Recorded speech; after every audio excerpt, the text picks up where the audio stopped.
So when you go back to dating, how do you know pretty early on in the relationship or in the dating cycle if the guy is even emotionally available, or if he is a relationship material, if he's somebody who's just playing around, not sure what he wants, versus somebody who really genuinely is looking for committed partnership? And here's the truth, guys. It doesn't mean that that person will be ready to marry you, but you can clearly say the guys who are time wasters, who are not a good fit, from the ones who might be potentially a great match. Let's talk about it. My name is Olga Bachriva. I'm a relationships coach and advanced fast EFT practitioner. And today is Meditapping Day 22. This is 30 days of me making videos and meditating. And today I want to talk to you about 3 signs of how to know the guy is not emotionally available or emotionally unavailable. So the first thing that I want you to look for is, how does he take a lead? Does he take a lead in relationships at all? So let's say you just met and maybe you just texting back and forth, or you had a quick conversation. Start paying attention what kind of thing he proposes. Is he asking you on a date? Is he making plans for you? If he's very flaky and he's kind of like sort of wishy-washy, after, I want to say, don't go past a week, maybe 2 weeks, chatting and texting back and forth, because then you create this whole picture of who he is, and you start falling in love or making some assumptions about his character that may have nothing to do with who he really is in real life. So that's why I recommend very early on, I want to say go on a date, but don't go on a date. Start paying attention if he actually will ask you on a date. I'm a big fan of letting the man lead. The more you do this, the more headache you'll save yourself going forward.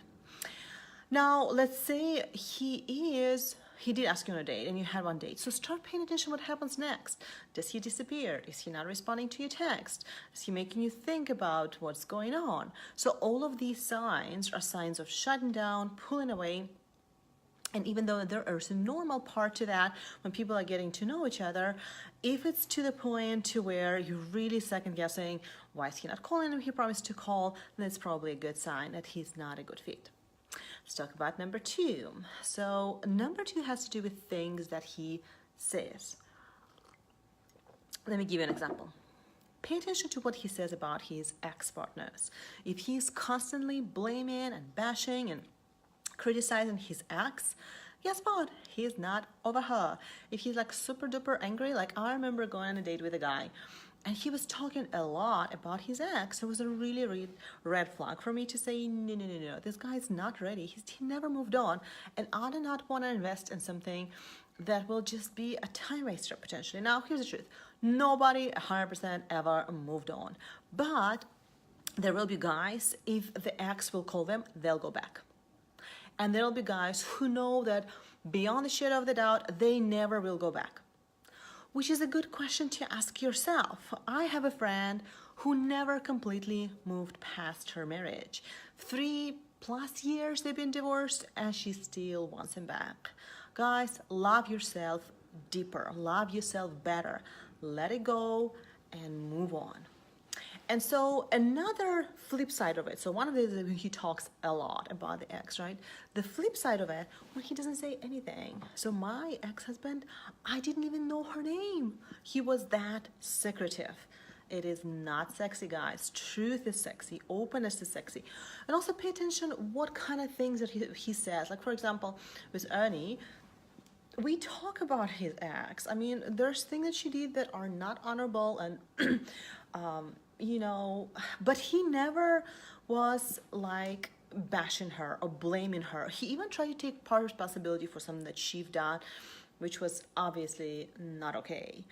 And so he always looked back and tried to learn from that experience, and he always consciously said, I wonder, what can I do better? I wonder, what could I have done better? So you can tell that he was actively taking responsibility versus just saying, oh, she's a bad person.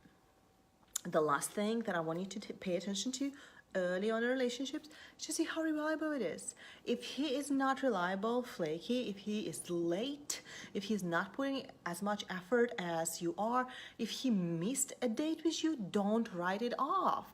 As I always say, take it for the face value. They always will show you everything that you need to know.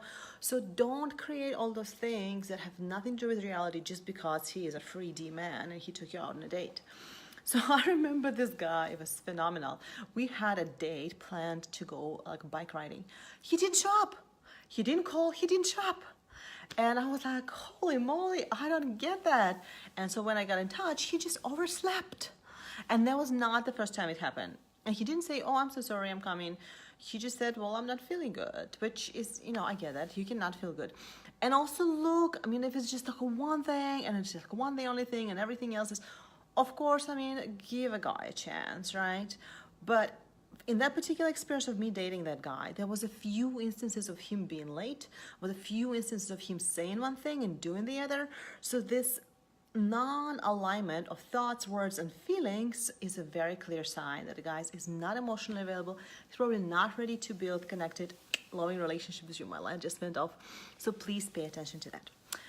Alrighty, guys. Well, thank you for watching. I hope it'll help. I hope somebody made a video like this and let me watch it before I started dating, because that will help me and save me a lot of headache and a lot of trauma and drama in this dating process.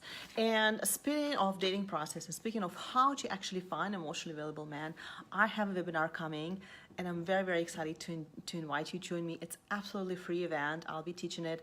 I'll be sharing everything that I've learned in my journey, going from being essentially a divorced single mom of 2 little kids to happily married in like under 2 years. And I know some people say it might fast and I didn't heal, but I own my story and I know what I've done. It was a very deliberate creation, guys, and I'm very, very excited to talk to you about this and the kind of things that I've done and the kind of steps that I've done and the mind shift, which is the most important, that I adapted to get where I am right now.